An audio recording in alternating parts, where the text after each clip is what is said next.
আজানের সময় আকাশের দিকে তাকিয়ে একটি দোয়া পড়েন, আপনার সব দোয়া কবুল হবে। আল্লাহর কসম করে বলছি, আল্লাহর কসম করে বলছি, পরীক্ষিত আমল, এগুলো শেয়ার করে দিবা। তুমি আমল না করেও সওয়াব পাবা তোমার একটা শেয়ারে।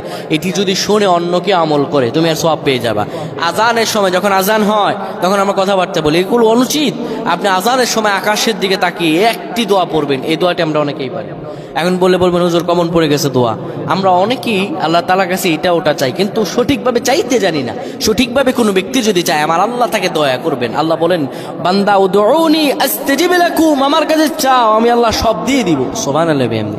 যখন আপনার আজান হয়, আজানের সময় আপনি আসমানের দিকে তাকান, তাকিয়ে আপনি বলুন, পড়তে থাকেন, আল্লাহুম্মা আনতা রাব্বি লা ইলাহা ইল্লা আনতা খলাকতানি ওয়া আনা আবদুকা ওয়া আনা আলা আহদিকা ওয়া ওয়া'দিকা মাসতাতা'তু আউযু বিকা মিন শাররি মা সানা'তু আবু'ু লাকা বিনি'মাতিকা আলাইয়া ওয়া আবু'ু বিযানবি ফাগফির লি ফাইন্নাহু লা ইয়াগফিরুয যুনুবা ইল্লা আনতা।